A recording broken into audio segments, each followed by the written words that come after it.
Hola, ¿qué tal, creepypasteros? Aquí les traigo una de las historias que más impactado me han dejado por sus altas probabilidades haber existido en la realidad, volviendo un poco al formato de historias largas, el experimento ruso del sueño. Investigadores rusos a finales de los 40 mantuvieron a 5 personas despiertas por 15 días utilizando un estimulante basado en gas.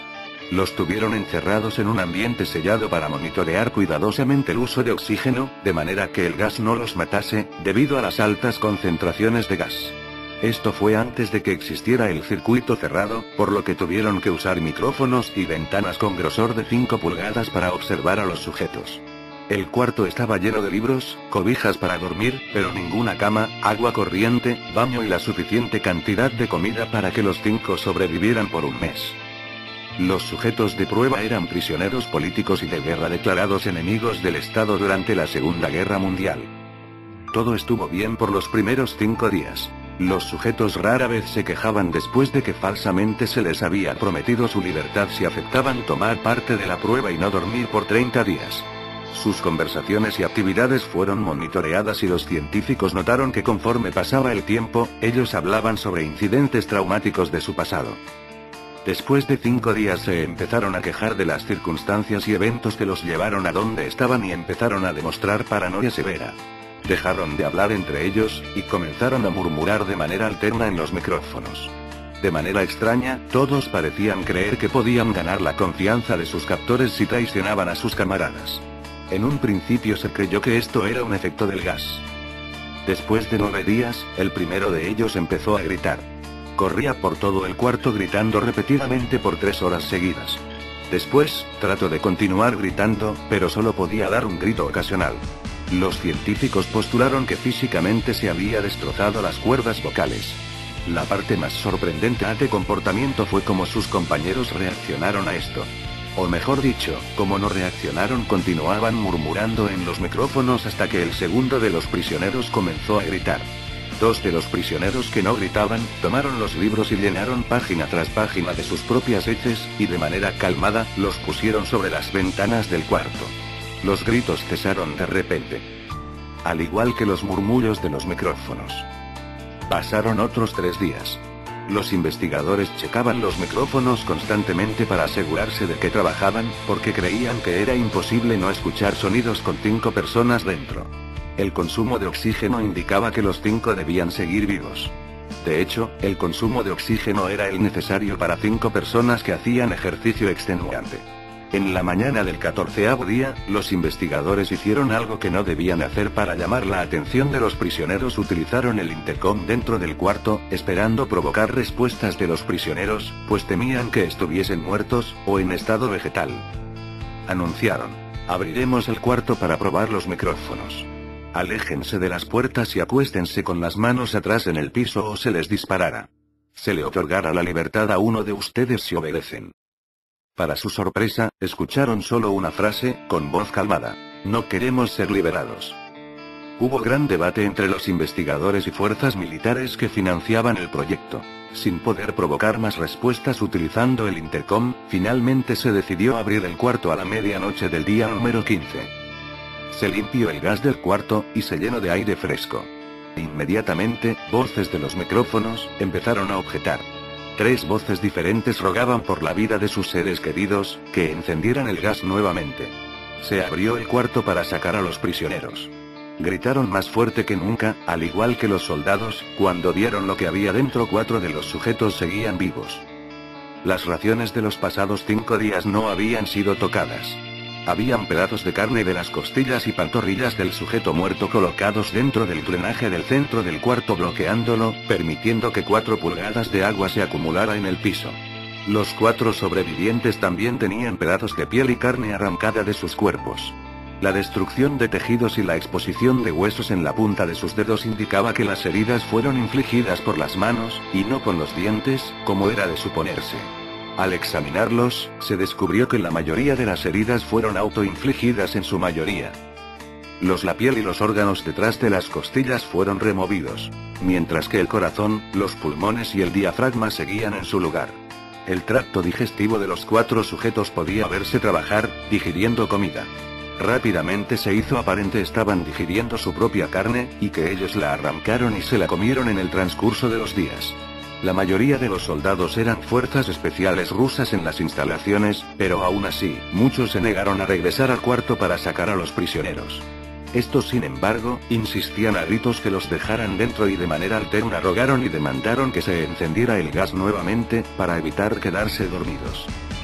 Para sorpresa de todos, los sujetos pusieron una resistencia feroz durante la extracción. Un soldado ruso falleció cuando un sujeto le mordió el cuello, otro fue gravemente herido cuando otro de los prisioneros le mordió la arteria femoral y los testículos. Otros 5 soldados perdieron la vida, si se cuentan a aquellos que se quitaron la vida en las semanas consecuentes al incidente. Durante la lucha, uno de los prisioneros dañó su brazo, sangrando de manera casi inmediata. Se intentó sedar al sujeto, pero fue imposible. Se le inyectó más de 10 veces de la dosis humana de morfina, y aún así luchó como un animal rodeado, rompiendo las costillas y un brazo de un doctor. Se veía latir su corazón al máximo por 2 minutos completos, mientras se desangraba, y continuó gritando por más de 3 minutos, atacando a quien se le acercara, repitiendo la palabra más una y otra vez, cada vez más débil, hasta que cayó en silencio. Los otros 3 sobrevivientes fueron inmovilizados fuertemente y llevados hacia instalaciones médicas. 2 de ellos, con cuerdas vocales intactas, demandaban continuamente más gas para permanecer despiertos. El más herido de los 3, fue llevado al único cuarto de cirugía que había en las instalaciones. En el proceso de su preparación para colocar nuevamente sus órganos en su lugar, se notó que el sujeto era totalmente inmune a los sedantes. Peleó furiosamente cuando el gas anestésico se le estaba colocando. Se necesitó un poco más de anestesia de la normal para sedarlo, pero al momento que sus ojos se cerraron, su corazón se detuvo. En la autopsia, se encontró que en su sangre había 3 veces la cantidad normal de oxígeno. También se rompió 9 huesos en la lucha para no ser controlado. El segundo sobreviviente, era el que primero gritó del grupo. Con sus cuerdas vocales destruidas, él no pudo objetar la cirugía, y solo reaccionaba agitando violentamente la cabeza en desacuerdo cuando se le administraba el gas anestésico. Afirmó violentamente con la cabeza cuando alguien sugirió hacer la cirugía sin anestesia, y no reaccionó durante la misma, que duró 6 horas en la cual se intentó reemplazar sus órganos abdominales y cubrirlo con lo que quedaba de su piel. El cirujano afirmó que era médicamente imposible que el sujeto siguiera con vida. Una enfermera aterrada que ayudó en la cirugía, comentó que la boca del paciente formaba una sonrisa cada vez que sus ojos se encontraban. Cuando la cirugía terminó, el sujeto miró al cirujano y empezó a hacer sonidos fuertemente, como tratando de hablar. Asumiendo que esto era de gran importancia, el cirujano le entregó un papel y una pluma, para que el paciente pudiera comunicarse. Sigue cortando, escribió. Se le hizo la misma cirugía sin anestesia a los otros 2 sujetos. Se les tuvo que inyectar un paralítico, pues ellos reían constantemente, y le era imposible realizar la operación al cirujano. Una vez paralizados, solo podían interactuar con sus ojos. En el momento en que pudieron hablar nuevamente, exigieron una vez más el gas estimulante. Los investigadores trataron de averiguar por qué se lastimaron de esa forma a sí mismos, y por qué querían el gas nuevamente. La única respuesta fue: debo permanecer despierto. Se reforzó a los 3 sujetos y los devolvieron al cuarto, para esperar su destino. Los investigadores, enfrentando la furia de sus benefactores militares por haber fallado las metas del proyecto, consideraron dar eutanasia a los prisioneros. El comandante, un ex KGB, vio potencial en el proyecto, y en su lugar decidió ver qué pasaría si ponían el gas nuevamente. Los científicos se negaron rotundamente, pero al final, tuvieron que aceptar. En preparación para ser sellados nuevamente en el cuarto, los prisioneros fueron conectados a un monitor EEG. Para sorpresa de todos, los 3 dejaron de pelear en el momento que se dieron cuenta que los regresarían al gas. En este momento, era obvio que los 3 estaban haciendo un gran esfuerzo por mantenerse despiertos. Uno de los prisioneros estaba murmurando una canción. El sujeto mudo peleaba con sus ataduras de piel, como si tratara de enfocarse en algo. El último sujeto mantenía su cabeza en la almohada, y parpadeaba rápidamente. Siendo este el primero al que se le puso el EEG, la mayoría de los investigadores monitoreaban sus ondas cerebrales con sorpresa. Eran normales la mayor parte del tiempo, aunque algunas veces aparecía una línea recta de manera inexplicable. Parecía que repetidamente sufrían de muerte cerebral. Mientras analizaban los datos, una enfermera notó que los ojos del sujeto se cerraron. Sus ondas cerebrales cambiaron inmediatamente por las de sueño profundo, luego se pusieron rectas, y de manera simultánea, su corazón se detuvo.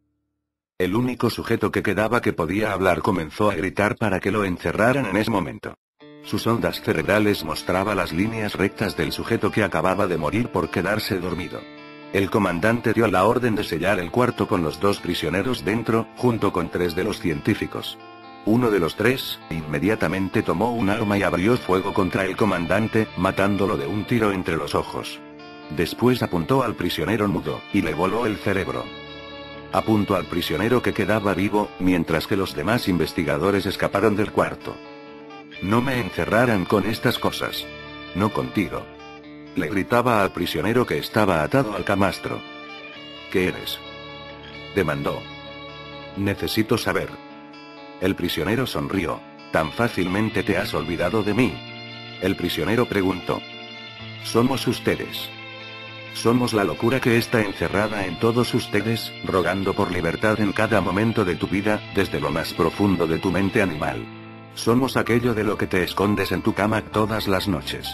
Somos lo que duermes y silencias y paralizas cuando te vas a tu cielo nocturno, donde no te podemos alcanzar. El investigador hizo una pausa. Apuntó al corazón del prisionero y disparó. El EEG mostró una línea recta mientras el sujeto débilmente murmuró casi tan libre. Bueno, la cosa es que, ya sé que este creepy está muy gastado, pero, en mi canal se aceptan cualquier creepypasta y me despido. Dentro de unas horas subiré otro creepy, hasta luego.